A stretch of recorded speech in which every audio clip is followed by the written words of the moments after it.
Witamy na kanale Kulis Podróży. Jeżeli zainteresował Cię ten film, to prawdopodobnie poszukujesz odpowiedzi na pytanie, który rejs wybrać. Trangan, Tamkok czy zdecydowanie mniej popularny Van Long. Albo po prostu siedzisz naszą podróż, za co Ci serdecznie dziękujemy. My odwiedziliśmy każde z tych miejsc i dzisiaj Ci trochę o nich opowiemy. Jest straszny kocioł, ja już się tak stresuję. Jesteśmy pewni, że na koniec filmu wszelkie Twoje dylematy zostaną rozwiane. No to co, przyszedł chyba czas na jakieś Zrobimy podsumowanie. jak rasowi youtuberzy, na 3 musimy powiedzieć najlepsze. Raz, dwa. Kolejność odwiedzanych przez nas miejsc nie jest przypadkowa.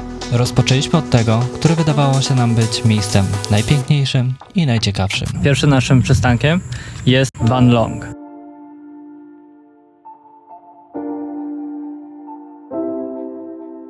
Za wejście zapłaciłam 100 000 za osobę, no na jedną łódkę w sensie. Ale czytałam, że było 60 000 jeszcze 2 miesiące temu i że chcieli napiwek na łodzi 50 000 od osoby. Więc zobaczymy, czy jeżeli podrożały bilety, to czy nie trzeba na przykład napiwku dawać. Ale mi się sikać chce, ja pierdolę. Więc zobaczymy, czy jak podrożały bilety, to nie będzie trzeba napiwku dać. A jeżeli będą wołać napiwek, no to co, no to damy, no co mamy zrobić? Van Long jest obszarem szczególnym z dwóch względów. W 1973 roku w Iranie została podpisana konwencja ramska o terenach podmokłych, mających szczególne znaczenie międzynarodowe. Konwencja ta weszła w życie w 1975 roku. Głównym jej założeniem jest ochrona i utrzymanie tych terenów ze względu na ich bioróżnorodność. I to właśnie Van Long, jako 9. punkt w Wietnamie, został objęty przedmiotową konwencją na mocy decyzji, którą podjęto podczas 13. posiedzenia stron konwencji w Dubaju. Co już za wejście odwaliła, jeszcze łódka nie przypłynęła, co za już próbuje wskakiwać. Dobra, już teraz można. Drugim powodem, dla którego tutaj przybyliśmy, to Langur Dalekre. Od nazwiska naukowca, który odkrył ten gatunek langurów. I jest to gatunek zagrożony krytycznie, wpisany do Czerwonej Księgi, ze względu na to, że w 2010 roku odnotowano tylko 250 sztuk tego gatunku. I właśnie Van Long jest jednym z miejsc, w których można zobaczyć ten oto gatunek małpy. Jest to małpa pochodząca ze Starego Świata. Dlaczego one są w ogóle zagrożone wyginięciem? Co się stało, że ich zostało już tylko 250? Oczywiście nie jest to doszacowana liczba ze względu na to, że dane są z 2010 roku. Otóż jednym z powodów oczywiście jest polowanie, kłusownictwo, wycinka lasów i niszczenie ich środowisk do życia, ale drugim powodem jest to, iż matka osiąga dojrzałość płciową w wieku 4 lat. Średnia długość życia langura to 20 lat, czyli zostaje około 16 lat rozrodu, z czego ciąża trwa od 170 do 200 dni. Wydaje na świat tylko jedno młode. To młode jest karmione piersią przez około 20 miesięcy. Po tym jak przestanie karmić piersią, to matka jest gotowa dopiero na poczęcie następnego potomka. Dzieląc sobie 16 przez 2,5, to wychodzi nam około 5-6 ciąż w ciągu życia. Więc jedna rodzicielka jest w stanie wydać tylko 6 potomstwa. No a w międzyczasie wiadomo, może jej się umrzeć potomstwu, więc ten gatunek bardzo trudno jest odzyskać, jakby liczebność tego gatunku jest bardzo trudno odzyskać. No i są krytycznie zagrożone. Đây là kinh công, hello, đây này, kinh công này, kinh công này, Việt Nam kinh công. Tam chyba chodzi o to, że jest w kształcie King Konga. A to pośrednio trzeci powód, dla którego się tutaj znaleźliśmy, czyli fakt, że nagrywane były tu ujęcia do filmu Kong, Wyspa Czaszki.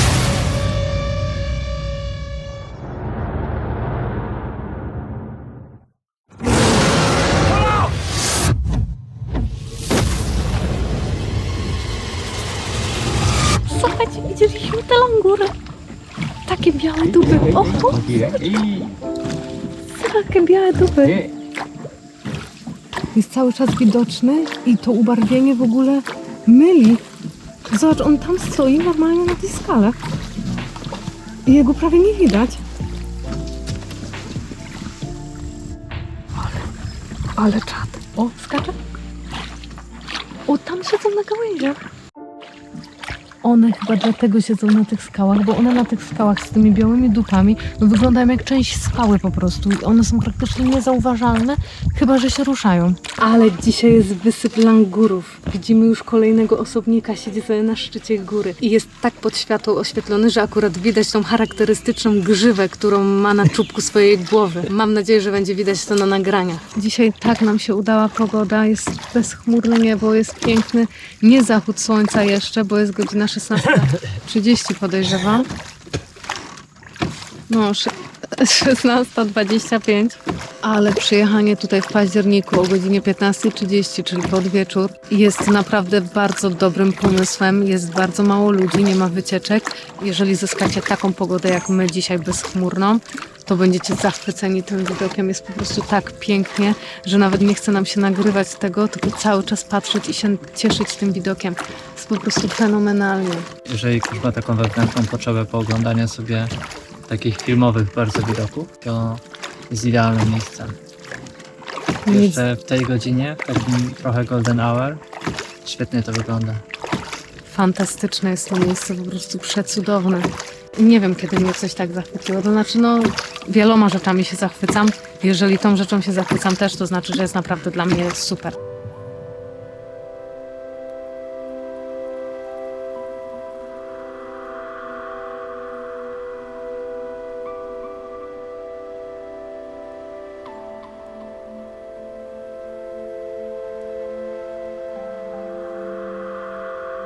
I akurat leci nad nami kormoran.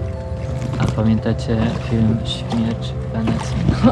A pamiętacie film Śmierć w Wenecji? Bo jak wszyscy milkniemy, nasz przewodnik i my, to jest tylko dźwięk łódki.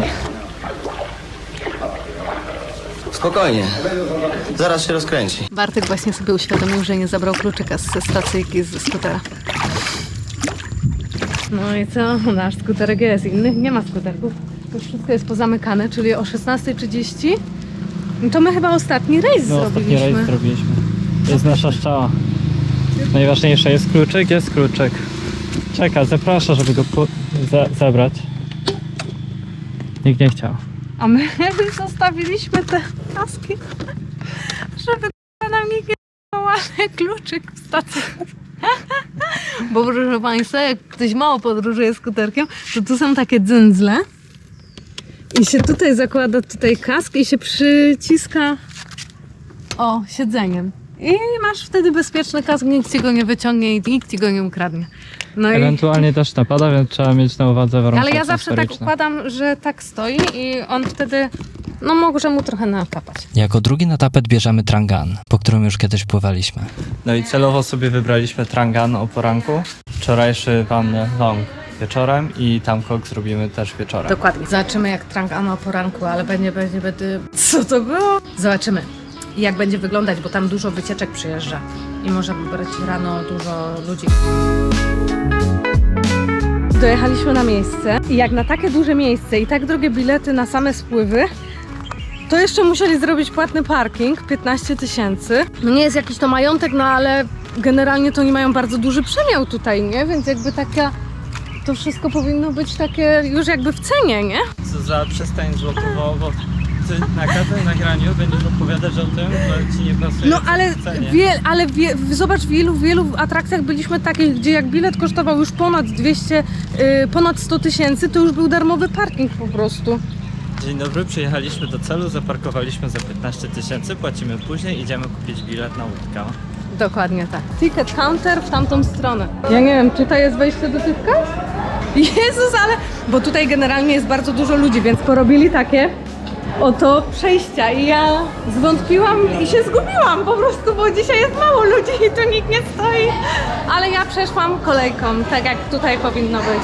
Kupiliśmy bilety, 250 000 za osobę. Można wybrać sobie 4 rundy, Boże, można sobie wybrać 4 możliwe drogi. 3 trwają 3 godziny i jedna trwa 1,5 godziny. Takim podziemnym przejściem się idzie na stację Łódź. I co? No wybraliśmy jedynkę z największą ilością jaskiń, bo to nas najbardziej interesowało. Pomiędzy jedynką a dwójką właściwie nie ma, właściwie jest lekka różnica tylko w jaskiniach. Pani rekomendowała nam trójkę, ale my już na trójce byliśmy, więc trójki nie chcieliśmy zobaczyć. Chcieliśmy zobaczyć jedynkę. I generalnie jest tak, że obecnie zrobili jedną cenę dla wszystkich możliwych tras. 250 000 za osobę i wybiera się trasę tutaj przy Łodziach, jak już się przyjdzie do Łodzi. No i jeżeli wybierze się jedynkę, to trzeba czekać na 4 osoby, tak jak mówiliśmy i tak jak zaplanowaliśmy, a jest nas 2, więc musimy czekać. Nasza pora. Dostaliśmy kompana. Płyniemy w trójkę. Mówię, że w 4 mamy płynąć, ale płyniemy w trójkę. Prawie wszystkie wycieczki przyjechały tutaj o 8 wiosełkować, ale żadna nie płynie na trasę numer 1. Pierwszy nasz przystanek Trin Temple z takimi dużymi, charakterystycznymi rybami przy wjeździe i z żurawiami przed budynkiem, przed świątynią. Niestety wszystko jest po wietnamsku, po chińsku opisane. Tam kolejne po chińsku i kolejne po wietnamsku. Ja nie wchodzę do środka do świątyni, bo mam krótkie spodenki. Bartek poszedł zobaczyć w środku. Nie wiem ile mamy czasu, bo nasz pan się nie komunikuje w języku angielskim. A płyniemy sobie z panem Francuzem, który mieszka we Francji. W Hiszpanii.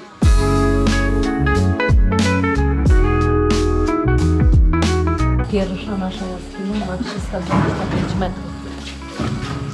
Teraz jesteśmy w jaskini, gdzie właśnie było przechowywane to wino, którego legenda głosi, że król częstował swoich wybranych gości właśnie tym winem, które skumulował tutaj w tej jaskini.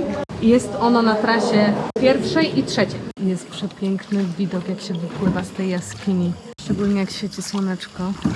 Najgorsze było to pierwsze wrażenie w momencie, kiedy przyjechaliśmy tutaj i te wszystkie wycieczki startowały. To był taki chaos, taki harmider, że ja się zupełnie nie czułem i to na pewno z początku zepsuło nasz odbiór, nie? Tego miejsca. No ale jest tutaj ładnie. No, formacje są te same, nie? Które widzieliśmy w Van Long, ale w Van Long mieliśmy idealną porę na to, żeby pływać. No i było dużo spokojniej, nie? Jeżeli chodzi o ludzi. No i w ogóle jeżeli chodzi o światło, bo to światło też zrobiło tam robotę, którego chyba nie da się oddać w filmie na naszym poziomie nagrywania. Umiejętności. Wszystkie miejsca, w których się zatrzymujemy, mają toaletę, więc jeżeli potrzebujecie pilnie do toalety, to się nie martwcie, bo tu wszędzie jest toaleta. A jak nie to do wody jak kaczuszki. Nasz następny przystanek to Tran Temple.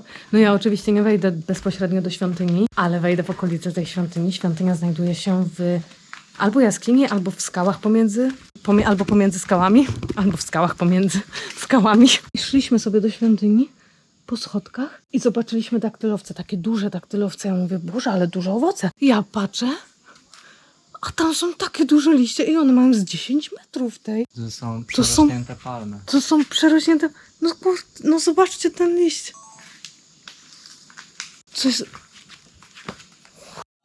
To jest większe niż te wachlarze, co Egipcjanie wahali. Wahali. No machali. Wachlarz, jak sama nazwa mówi, służy do wahania. Jezus, długo się idzie do tej świątyni jeszcze? Taka anegdota odnośnie naszego pobytu tutaj 6 lat temu. To też byliśmy w sensie też przypłynęliśmy tutaj do tej świątyni i wiecie, że wtedy była komunikacja na takim poziomie, że my nie wiedzieliśmy, bo nie było takich broszurek kiedyś i my nie wiedzieliśmy, że my mamy tutaj do świątyni wejść. I my się zastanawialiśmy, po co ten pan nas tutaj przywiózł, nie? I tylko sobie pochodziliśmy po brzegu i nie wiem, z 5 minut może i poszliśmy dalej, nie? A tu się idzie po takich schodach na sam szczyt, żeby wejść do jaskini, a w jaskini jest świątynia. Już troszkę się zasapałam. Wyszliśmy na samą górę, żeby zejść na dół. Nie mogli zrobić tunelu? Ja już nie mam 20 lat. Ja też nie. No nic, jak każą iść w dół, to idziemy w dół. Naszła mnie jedna taka myśl odnośnie tego przybytku tutaj i porównania z Van Long, że Van Long to jest typowy rezerwat przyrody. Typowo, tam się nic nie dzieje, tam nie ma żadnych świątyń, nic. A tutaj Trang An jest trochę turystyczne, ale wiemy dlaczego, bo tutaj jest dziedzictwo kulturowe. Tutaj jest bardzo dużo kultury, bardzo dużo świątyń, bardzo dużo historii. Natomiast Van Long jest typowo turystyczne, typowo naturalne. Świątynia Tran jest bardzo świętym miejscem antycznym. Była zbudowana 1000 lat temu za dynastii Din, kiedy powstało stara stolica Hoalu. W 2014 zostało wpisane na Światowe Dziedzictwo UNESCO, by chronić dobro dla wszystkich, dla całej ludzkości. O, tu też są toalety. Wszędzie są toalety. Mieszkać sobie z takim widoczkiem, jak tutaj Pancia sobie mieszka i opiekuje się świątynią. Aj no, ale my niestety musimy wracać do naszej łodzi. Proszę Państwa, nie ma drogi na skróty. Musimy wrócić tą samą ścieżką przez górę do naszej łodzi. Kolejna jaskinia. Ja znowu skaczę na bombę. Ale tutaj jest bardzo na łomie. Zaraz skaczę. Na trasie jesteśmy już sami. Samiutcy. Już nikt tutaj nie płynie. Już się rozdzieliliśmy z tymi wszystkimi wycieczkami. Przed chwilą widzieliśmy zimorodka. To jest taki fajny, ładny, malutki, niebieski ptaszek. Obecnie chyba jest pod ochroną, z tego co się nie mylę. I taką ciekawostkę mam dla Was, że istnieje jeden, jedyny egzemplarz biżuterii wykonanej z piór zimorodka. I my widzieliśmy tą biżuterię i znajduje się na wyspie Penang w Georgetown, w Malezji. Znowu okazało się, że już byliśmy w tym miejscu i nie wiedzieliśmy, że tutaj jest ta świątynia. My wtedy byliśmy młode świeżaczki, trochę takie przestraszone i nie wiedzieliśmy jak podróżować. No i tam jest taka świątynia, tu jest Konfucjusz. No ja oczywiście do świątyni nie wchodzę, ale takie nowe te budynki. Tutaj jest piękna brama i chyba tego kiedyś tutaj nie było, bo wygląda fantastycznie, jest nowiutkie. W ogóle cała ta świątynia jest taka nowiutka, wyremontowana, więc myślę, że tego 6 lat temu, jak tutaj byliśmy, tego nie było i dlatego tutaj nie zwiedzaliśmy tego. Była tylko ta pierwsza część, do której przypłynęliśmy, ale tutaj jest przepięknie. W ogóle jak to wygląda, jakie to jest ujęcie. Po tej świątyni mamy jeszcze 2 jaskinie i do domu na obiad. A to jest najlepsza świątynia na Jaka? tej trasie. No, jaka tutaj była, jaką widzieliśmy. Więc jeżeli na pozostałych trasach nie będzie jej, to warto wybrać konkretnie tą trasę. No. Kong Temple. Tak. Bez wiosłowanka się nie obeszło. Bartek, dajesz. I jedziesz. Jedziesz. Żura! Ludzie się na nas tak patrzą, że wiosłujemy. Jak na jakieś małpy w zoo czy coś. Oni jeszcze nie wiedzą, że tu każdy będzie wiosłował pod koniec. Oni są jeszcze uśmiechnięci. Jeszcze się nie zmęczyli, jeszcze się nie spocili. No jak się z nas śmieją. I jelenie. Zakończyliśmy już nasz spływ. Na samym końcu było pedałowanko. Trochę się zmęczyliśmy, spociliśmy, więc teraz trzeba nabrać siły i jedziemy coś zjeść. Ale w ogóle okazało się, że właściwie wybraliśmy tą samą trasę, którą jechaliśmy 6 lat temu, tylko że ona teraz jest 1, a nie 3. I odwiedziliśmy te same miejsca, więc w sumie nawet dobrze, bo będzie porównanie. Tylko płynęliśmy trochę inną trasą, innymi jaskiniami płynęliśmy. Bo otworzyli jakąś nową jaskinię, bo zrobili jakieś przejście. Albo poziom wody po prostu pozwalał, bo jak my byliśmy, to było tak deszczowo przez 3 czy 4 dni, więc tymczasowo pewnie było zamknięte, bo tutaj te jaskinie niektóre naprawdę są bardzo nisko, a teraz przez 5 dni w ogóle nie padało, więc ten poziom wody trochę się obniżył. A jak my byliśmy 6 lat temu, to tak padało, zresztą damy przebitki jak tutaj lało. Tutaj wszystko było zalane w tym Trang An. No Wszystko było. I jest inna polityka napiwkowa, bo nie wiedzieliśmy, żeby ludzie dawali na koniec wycieczki na piwku, no i my też nie daliśmy ostatecznie. Bo może to już jest wliczone w cenę, może jakoś coś się tutaj zmieniło, tak czy siak, ludzie nie dają na piwku. No nawet pan od nas nie wołał na piwku, bo tak to zawsze jeszcze wołają ten napiwek, nie? Ale tutaj nikt nie dawał na piwku, my też nie daliśmy w takim razie na piwku. Pan nie wołał na piwku. Więc dzisiaj wieczorem będzie po piwku. Mimo tego, że było bardzo dużo wycieczek i było bardzo dużo ludzi, którzy razem z nami wyruszyli na wycieczkę, na tour łodzią, to później już się tak wszystko rozrzedziło i byliśmy praktycznie sami na trasie. Więc mimo wszystko było na samym początku mocno turystycznie, a później już Można tak. było czerpać przyjemność. Dokładnie. Prosto z obiadu przyjechaliśmy na kawę. Jest siekiera dosyć mocno, ale to się przyda, bo już mamy tryb anakonda po jedzeniu. Nasza pancia robi bardzo obfite porcje, zdecydowanie za duże i nie sądziliśmy, że kiedyś dożyjemy takiego momentu. Ja musiałam wziąć na wynos. Ja nie byłam w stanie zjeść połowy swojej porcji. Że docenimy to, że małe porcje są ok. W sensie, żeby się nie przejadać. W ogóle zepsuła się pogoda i się zastanawiamy, czy nie zrobić małej reglamentacji naszych planów. Bo teraz, jeżeli będzie cały czas pochmurno, to chyba nie będzie tak ładnie, jak przypuszczamy w takim razie. Bo światło gra dużą rolę tam. Tak, ale ja sprawdzałam pogodę i jutro ma być tak samo. A pojutrze ma w ogóle spaść deszcz. Jest tylko nadzieja, że od samego rana zrobi się ładnie, że będzie słonecznie, czyli tamkok zrobilibyśmy od samego rana, a nie jak pierwotnie zakładaliśmy, że zrobimy wieczorem i mielibyśmy porównanie z Van Long. Ale tak sobie myślałam o tych wszystkich miejscach i ostatecznie obecnie nie można nawet porównać Van Long z Trang An, bo to są jakby dwa różne miejsca. No. W obydwu pływa się łódką, ale jakby ta łódka to jest jakby ta łódka nie jest samą w sobie atrakcją. Dla mnie w jednym i w drugim miejscu są super góry i świetnie wyglądają te formacje. Różnica między Trang An a Van Long jest taka, że w Trang An można pływać w jaskiniach. Jeżeli ktoś nie pływał w jaskiniach, to raczej Trang An jest fajnym kompromisem pomiędzy Van Long, które jest filmowe. Jakim kompromisem? Co ty mówisz? W Trang An zapłaciliśmy 500 tysięcy, czyli 200 tysięcy więcej niż w Van Long. W Van Long mi się bardziej podobało.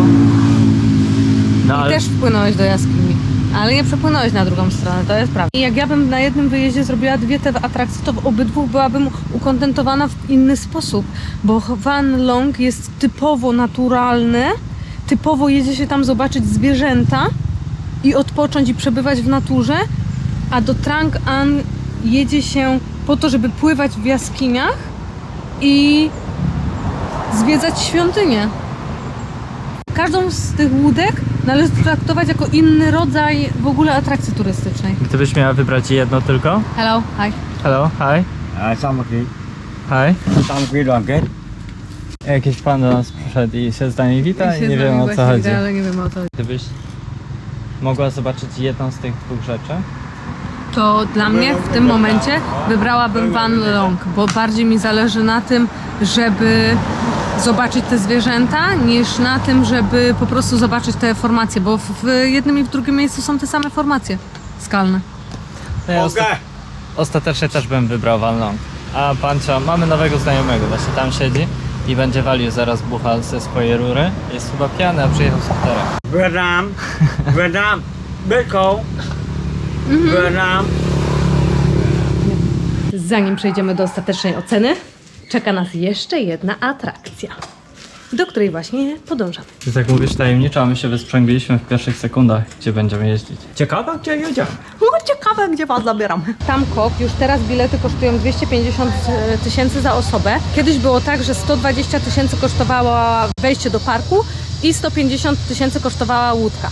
Teraz ujednolicili ceny, też kosztuje 250 tysięcy za osobę, sama łódka, która trwa 45 minut do godziny, pani powiedziała, ale jest możliwość zapłacenia 350 tysięcy za osobę i zwiedzenia przy okazji jeszcze 2 jaskiń i 3 pagód, 3 świątyń.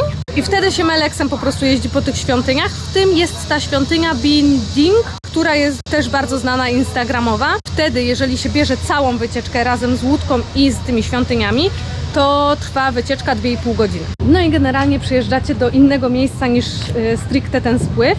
Tutaj jest takie miejsce po prostu przed, gdzie się kupuje bilety i się wsiada do żółtych Meleksów elektrycznych i się jedzie.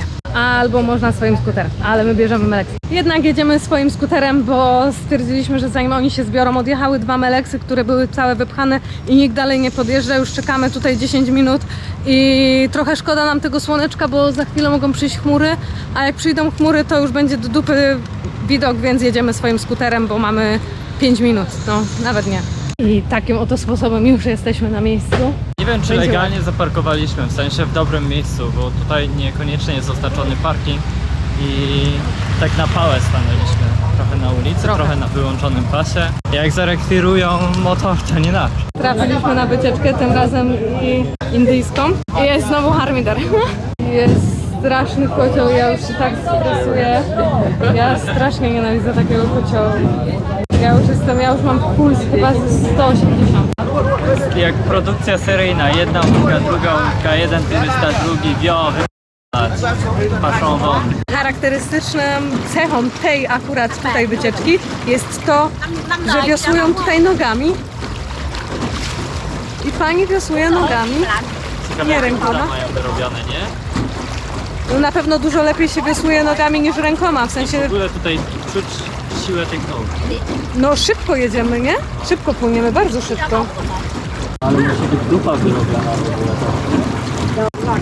Bartek już tylko od dupach. Tutaj obok nas zaraz podpłynęła pani z takim dobrym aparatem, z taką lunetą i się pytała, czy chcemy zdjęcie, ale my powiedzieliśmy, że nie chcemy zdjęcia. Trochę była oburzona, ale tutaj podpływają. Jest mocno skomercjalizowana ta trasa i na przykład w mieście jest dużo, w sensie jest dużo.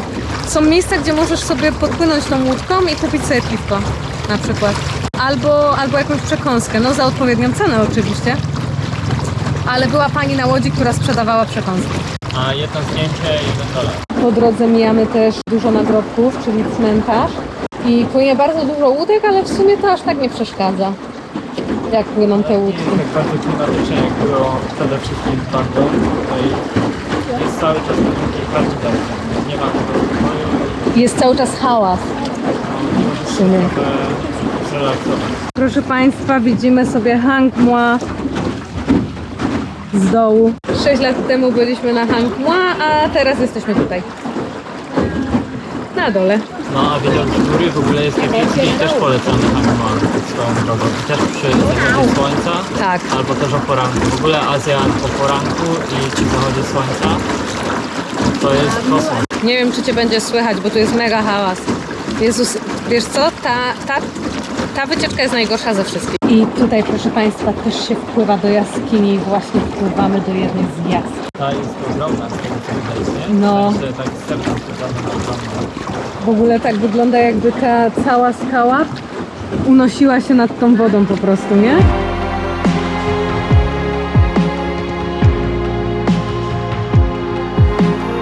Nasza ocena była chyba zbyt pochopna, bo chyba teraz dopiero wpłynęliśmy do właściwego miejsca.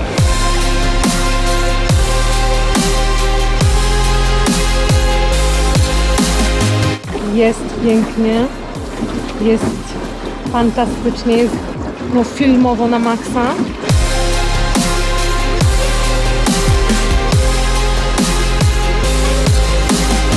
Z takim widoczkiem sobie kończymy dzisiejszy dzień. No widoczki są piękne, ale otoczka jest trochę nasiąknięta już. Zobacz te kozice, jak tam skaczą.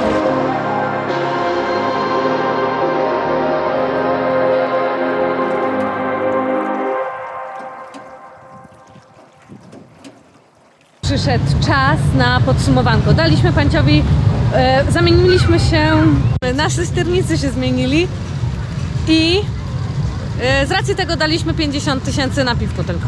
Mogliśmy, a nie musieliśmy, nie każdy Tak, dawał. nie każdy daje, więc chyba to nie jest takie już teraz obligatoryjne, tak jak kiedyś było. No i ceny się też podniosły, więc może dlatego, z tego tytułu, że nie wszyscy dostawali napiwki, to ustalili jedną główną cenę i wtedy ten, no.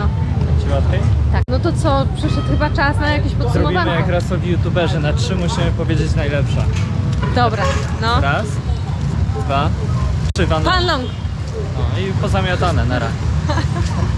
Tamkok mnie zaskoczył, bo ja go stawiałem na 3. miejscu od samego początku i Tak, i ja zaskoczył też. mnie I pozytywnie, zaskoczył mnie dlatego też bym go pozytywnie, uklasował no. wyżej, a Trangan jest takie, że można, ale nie trzeba. Nic się nie straci, kiedy się nie zrobi Trangan, jeżeli się zrobi Tamkok. No.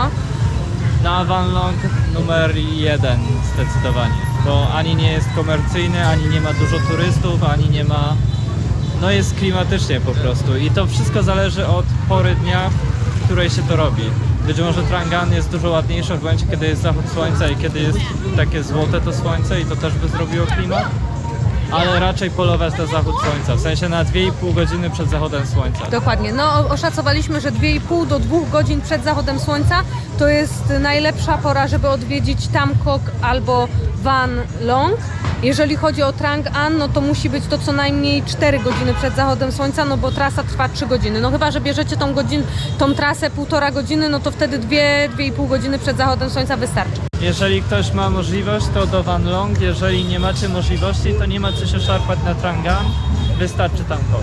Mi się wydaje, w ogóle ja teraz, jak byłam w Trang An dzisiaj, to te 3 godziny wydawało mi się tak długo, że ja się trochę zmęczyłam tamtą podróżą. Może masz takie nieobiektywne odczucie, bo już kiedyś tam byłaś i wiedziałaś, co cię czeka. Tutaj niekoniecznie. No może, ale... Miałaś te efekty wow jeszcze cały No czas. tak, ale generalnie 3 godziny na łódce, a godzina 20 to jest taka moim zdaniem optymalna na tych No łódkach. mnie już dupa bolała, no. No mnie też właśnie. Więc to tyle na dzisiaj i tyle w tym odcinku, a w następnym Zuza wsiąknie w spirytualne tematy. Ale wyczerpaliśmy już ten temat, co wybrać? Nie da się odpowiedzieć jednoznacznie. Nie da się odpowiedzieć jednoznacznie. Jak sobie obejrzycie ten film, to może wybierzecie to, co dla Was jest najlepsze, bo to zależy w sumie, co się lubi. Bo dla mnie na przykład turyści są... Jak jest takie zamieszanie, to ja jestem od razu tak zestresowana, że ja w ogóle później przyjemności nie odczuwam i nie można... Tam Kok mi się na przykład podobało, ale nie można było się zrelaksować na tej łodzi. Było tak hałas, taki pogłos był. Może nie, że hałas, ale taki pogłos. Dużo osób gadało, krzyczało, śmiało się, że nie byłeś sam na sam w tym miejscu jakby. A w Trang An jednak można to uzyskać, nie? No. Ale z kolei nie ma takich epickich widoków, mi się wydaje. Chociaż kurde, jak pierwszy raz widzisz, to myślę, że dla Ciebie będą też epickie. Nie da się jednoznacznie odpowiedzieć po prostu. Choćbyśmy dążyli do brzegu, to nie da się jednoznacznie ocenić, czy warto i które najlepiej. W naszej ocenie Van Long najlepiej. Jeżeli nie macie innej możliwości, to zróbcie Tam Kok i też jest świetnie ostatecznie. Generalnie jakiej byście łódki nie wybrali, to w sumie i tak będziecie zachwyceni tymi widokami, bo tu wszędzie są piękne.